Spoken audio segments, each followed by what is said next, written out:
In the wake of the recent series of school threats and violent incidents in districts across the Houston area, many parents are grappling with how to keep their children informed and prepared without causing any unnecessary fear. Yeah, some of you may find it difficult to balance preparing your kids for potential dangers while managing all of their anxieties and even yours. The CEO of Crime Stoppers of Houston is joining our Andy Sirota in studio with more on how to have these very tough conversations with your kids and the questions parents need to be asking district officials about what they're doing to protect their students. Andy? Candace, Lisa, thank you. Rania Mancarius, great to see you. Great to as see always. You know, the emotional toll is real as many parents worry about how to reassure their children without making sure that they don't lose sight about the seriousness of these threats.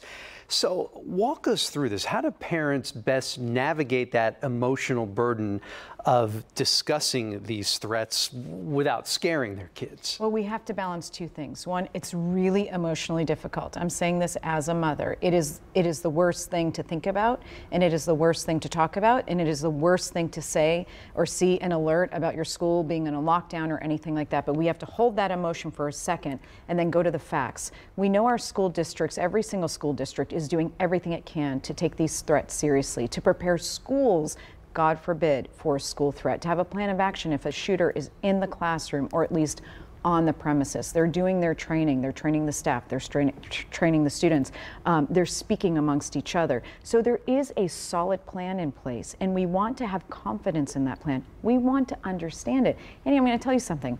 All of us as parents have gotten a handbook at the beginning of the year that actually outlines a lot of what the school does. Very few of us read it. We sign it, we don't read it. Read that, understand what your school does so you know what the school's doing and how to handle it and how to talk to your kids about a strategy. Yeah, we just heard from HISD's district police chief just a few moments ago during our newscast talking about the district's protocols and security measures.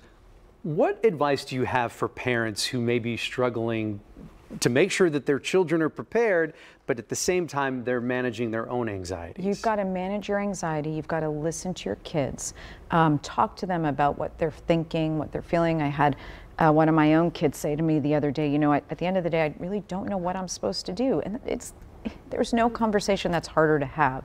And then make sure you have a school-wide communication in terms of, look, if you see something, you want to say something, and you want kids to know no such threat, no threat, a joke, serious, in any manner will be taken lightly. They will always be activated. It will always activate law enforcement. And guess what? 82% of the time, we're going to find out who made that threat. Yeah. No matter how you post it, 82% of the time, we will find the student that made that threat, and they will face consequences. Well, that's certainly some encouraging news there. Let me pose this scenario to you. I'm a responsible parent, right? I've done my part at home. I've had these tough conversations with my kids. So what should I be demanding of the school or asking of the district to make sure that they're doing their part, to make sure that they're prepared? Start with reading what the district's already doing, understanding that in the case of a threat, the school's first priority is not to talk to you about every single step they're doing, but to actually examine the threat, get to the bottom of it.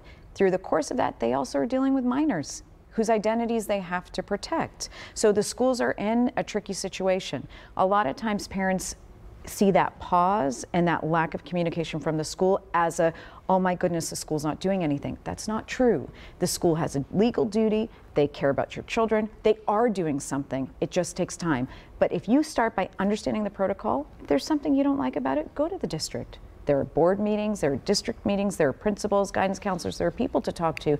And if we're coming to the table with solutions, the schools want to hear from you. Yeah, certainly perception is reality, though, in a lot of these cases. Oh, for sure. Trust me, I'm the first parent that's crying in a corner when I hear something's happening. But at the end of the day, we've all got to work together to keep our kids safe. All right, Rania Mancarius, CEO of Crime Stoppers of Houston, thank you so much for your insight on this. Certainly very tough conversations, but necessary conversations to have